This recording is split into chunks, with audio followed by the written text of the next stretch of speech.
तुलसीदास जी परम राम भक्त थे। वह प्रतिदिन रामचरितमानस गाते थे। जिस जगह वे रामचरितमानस गाते थे वहां प्रतिदिन बहुत से लोग सुनने आया करते थे। जहां वो गाते थे वह जगह थी 80 घाट। काशी में है ये जगह, अभी भी विद्यमान है। तुलसीदास जी रोज सवेरे स्नान इत्यादि करके जब गंगा जी से बाहर आते थे तो अपने साथ एक लोटे में जल लेकर निकलते थे और रास्ते में एक पेड़ पड़ता था। प्रतिदिन उस पेड़ पर जल चढ़ाकर उसका सिंचन करते थे। उस पेड़ पर एक प्रेत रहता था। एक दिन तुलसीदास जी ऐसे ही प्रतिदिन की तरह जा रहे थे पेड़ पर जल चढ़ाकर। तभी अचानक वो प्रेत सामने आ गया और बोला, तुम ये रोज जो इस पेड़ पर जल चढ़ाकर इसका सिंचन करते हो न, इससे मैं बड़ा प्रसन्न हूँ। मांगो जो मांगना है। तुलसीदास जी तो प्रभु राम के परम भक्त शिरोमणि थे। उनको तो बस प्रभु राम के दर्शन करने थे। उन्होंने मन ही मन सोचा, आज अच्छा अवसर मिला है, अपने मन की बात कह ही देता हूँ। यह सोचकर तुलसीदास जी बोले, भैया हमारे मन तो केवल एक ही चाह है कि प्रभु श्री राम जी के दर्शन हमें हो जाए।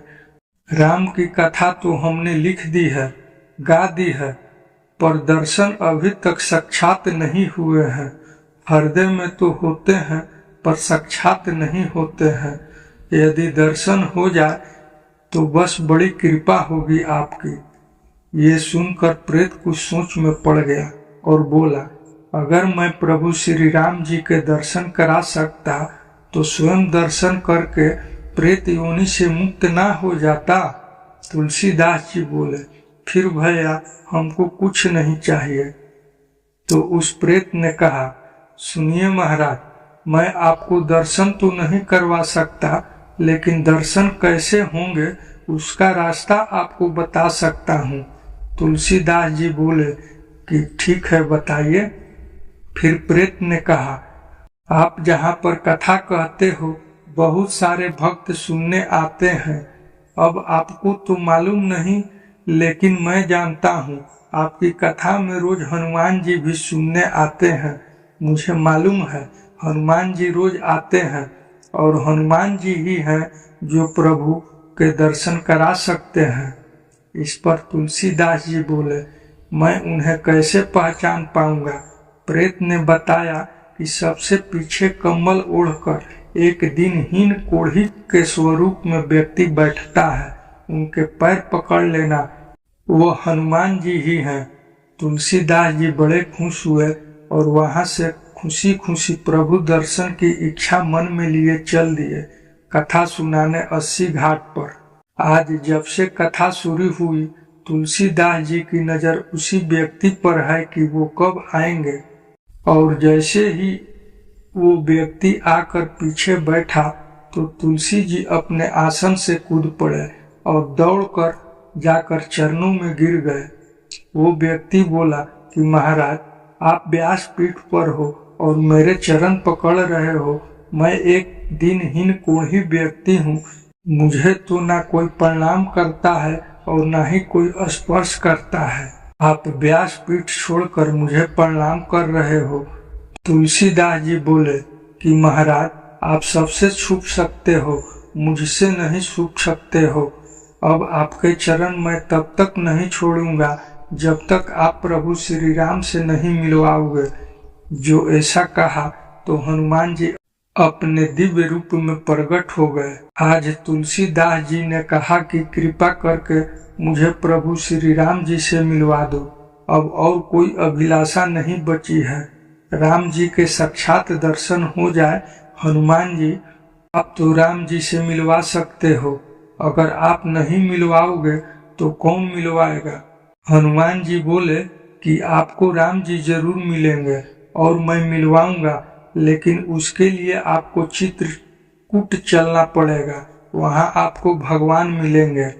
तुलसीदास जी चित्रकूट गए, मंदाकिनी नदी जी में स्नान किया और अब घूम रहे हैं कि कहाँ मिलेंगे, कहाँ मिलेंगे। सामने से घोड़े पर सवार होकर 2 सुकुमार राजकुमार कांधे पर धनुष बाण लिए हुए आए। एक गौर वर्ण और एक श्याम वर्ण, और तुलसीदास जी इधर से निकल रहे हैं। उन्होंने पूछा कि हमको रास्ता बता दो, हम भटक रहे हैं। तुलसीदास जी ने रास्ता बताया कि बेटा इधर से निकल जाओ, और वो निकल गए। अब तुलसीदास जी पागलों की तरह खोजते हुए घूम रहे हैं, कब मिलेंगे कब मिलेंगे। हनुमान जी प्रकट हुए और बोले कि मिले। तुलसीदास जी बोले कहाँ मिले, मुझे तो अभी तक दर्शन ही नहीं हुए और आप पूछ रहे हो कि मिले। क्या प्रभु, क्यों हंसी उड़ाते हो मेरी।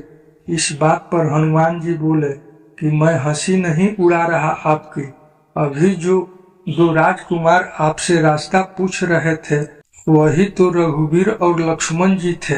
आप चूक गए तुलसी जी, प्रभु को पहचान नहीं पाए। ऐसे ही पता नहीं प्रभु कितनी बार कितने रूपों में हमसे मिलने आते हैं और हम मूर्ख उन्हें पहचान नहीं पाते हैं। इसलिए कहा गया है कि सबका कर आदर सम्मान जो तेरे घर आए, न जाने किस रूप में नारायण मिल जाए। तुलसीदास जी ने हनुमान जी के पैर पकड़ लिए और कहा कि आज बहुत बड़ी गलती हो गई, फिर कृपा करवाओ, फिर मिलवाओ। हनुमान जी बोले कि थोड़ा धैर्य रखो, एक बार फिर मिलेंगे। प्रभु भक्तों को निराश नहीं करते हैं। अब अगले दिन फिर से तुलसीदास जी मंदाकिनी के तट पर स्नान करके बैठे हैं और घाट पर चंदन घिस रहे हैं, मगन हैं, और प्रभु श्री राम जी के भजन गा रहे हैं। श्री राम जय जय राम, हृदय में एक ही लगन है कि भगवान कब आएंगे। और प्रभु श्री राम जी एक बार फिर से कृपा करते हैं। प्रभु जी एक बालक के रूप में आते हैं और कहते हैं, बाबा बाबा, चंदन तो आपने बहुत प्यारा घिसा है, थोड़ा सा चंदन हमें दे दो, लगा दो।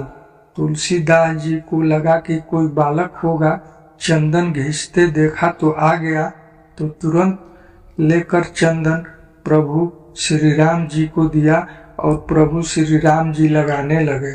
हनुमान जी महाराज समझ गए कि आज तुलसी जी फिर चूके जा रहे हैं, आज राम जी फिर से इनके हाथ से निकल रहे हैं।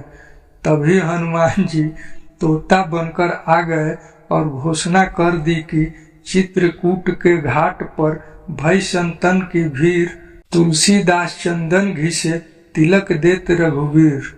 हनुमान जी की ये वाणी सुनकर तुलसीदास समझ गए कि जो उनसे चंदन ग्रहण कर रहे हैं वो साक्षात प्रभु श्री राम जी हैं, उनके आराध्य हैं, अब चूक नहीं होनी चाहिए। इतना सोचकर तुलसीदास जी चरणों में गिर गए राम जी के। वो तो चंदन लगा रहे थे, बोले प्रभु अब आपको नहीं छोड़ूंगा। जैसे ही पहचाना तो प्रभु अपने दिव्य स्वरूप में प्रकट हो गए और कुछ ही पल में प्रभु श्री राम जी अंतर्ध्यान हो गए और वो झलक तुलसी जी की आंखों में बस गई, हृदय तक उतर गई। फिर कोई अभिलाषा जीवन में नहीं रही, परम शांति परम आनंद जीवन में आ गया श्री राम जी के मिलने से। इस तरह तुलसीदास जी की वर्षों की साधना और भक्ति का फल उन्हें हनुमान जी की कृपा से मिला और उनके जीवन में परम आनंद और शांति आ गई। जय सिया राम। समय मिलने पर राम का नाम लेना मत भूलना। राम राम। दोस्तों, यदि यह कहानी आप लोगों को पसंद आई हो तो नीचे कमेंट बॉक्स में हमें जरूर बताएं। इस चैनल को सब्सक्राइब तथा वीडियो को लाइक जरूर करें ताकि हम आगे भी आप लोगों के लिए ऐसे ही शिक्षाप्रद कहानी लेकर आ सकें। अंत तक बने रहने के लिए आपका बहुत बहुत धन्यवाद।